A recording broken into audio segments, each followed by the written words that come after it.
السلام علیکم ناظرین، سیریل ڈرامہ خدا گواہ کے نیکسٹ ایپیسوڈ میں آپ کو دکھایا جائے گا رافع ضد پر اڑا ہوا تھا کہ اگر ظائشہ کی شادی ہوگی تو صرف ارسلان سے ہوگی۔ عالیہ نے کہا میں اپنی بیٹی کو اپنے ہاتھوں سے اندھے کنویں میں نہیں دھکیل سکتی، اور رافع میری بات کان کھول کر سن لو، اگر ایک ماں اپنی بیٹی کے کردار کی گواہی دے رہی ہے، کیا تم اپنی ماں کو جھٹلاؤ گے؟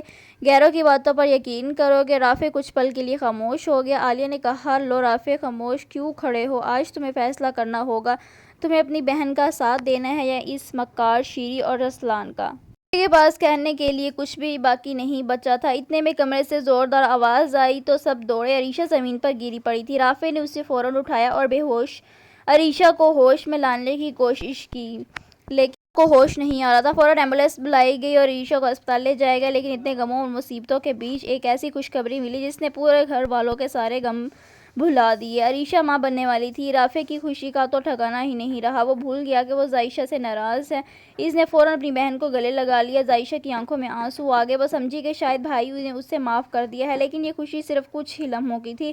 عالیہ بہت خوش ہوئی اور اپنے بیٹے کو مبارکباد دیتے ہوئے بولی، اور جب اولاد کے ساتھ کوئی ناانصافی ہوتی ہے یا انہیں کوئی دکھ پہنچتا ہے تو ماں باپ کے دل پر کیا گزرتی ہے، اب تمہیں پتہ چلے گا۔ ادھر جب یہ خبر شیری تک پہنچی تو اس کے پیروں تلے زمین ہی کھسک گئی۔ وہ بولی کہ گھٹیا لڑکی گھٹیا اولاد جنم دینے جا رہی ہے۔ میں نے اسے منع کیا تھا کہ رافع سے طلاق لے لو، لیکن اب تو اس نے ایک اور گل کھلا دیا۔ اس نے فوراً عریشہ کو کال کی، لیکن عریشہ نے کال اٹینڈ نہیں کی، کیونکہ وہ جانتی تھی کہ اس کی ماں زہر ہی اگلے گی اور ایسا ہی کوئی مشورہ دے گی جو اسے کبھی منظور نہیں ہوگا۔ حامد بہت خوش تھا کہ وہ نانا بننے جا رہا ہے، لیکن دوسری طرف اس کے گھر میں جو طوفان برپا تھا، اس کی وجہ سے اس کی طبیعت بہت بگڑ گئی، کیونکہ اس نے سفیان کو سگریٹ پیتے ہوئے دیکھ لیا۔ وہی سفیان جو کبھی ایسے کاموں میں دور بھاگتا تھا اور ارسلان کو بھی منع کرتا تھا، آج وہی خود نشی کی لت میں پڑ چکا تھا۔ حامد اندر سے ٹوٹ گیا۔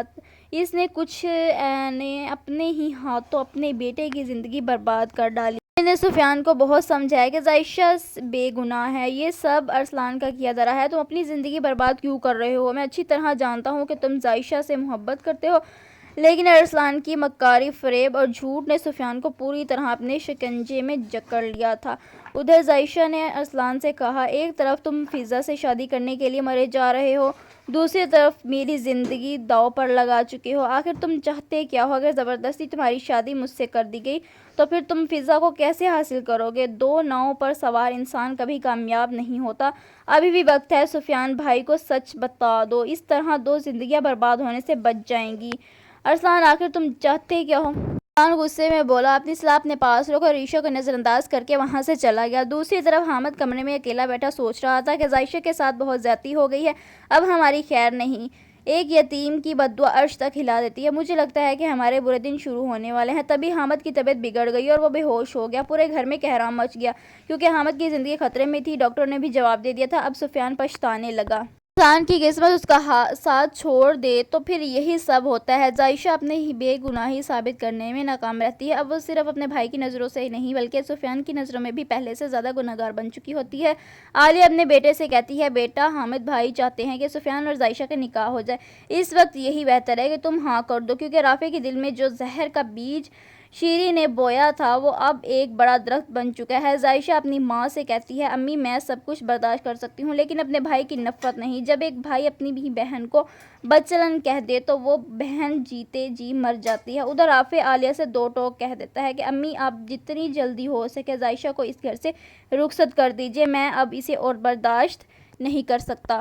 رافع ظائشہ اور سفیان کے رشتے کی ذرا بھی مخالفت نہیں کرتا، وہ اپنی رضامندی دے دیتا ہے۔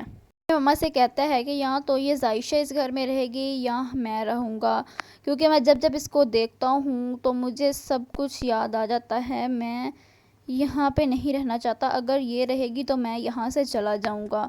تو اس کی مما بولتی ہے کہ نہیں بیٹا، تم کہیں نہیں جاؤ گے، تمہارا گھر ہے، تم یہیں پہ رہو گے۔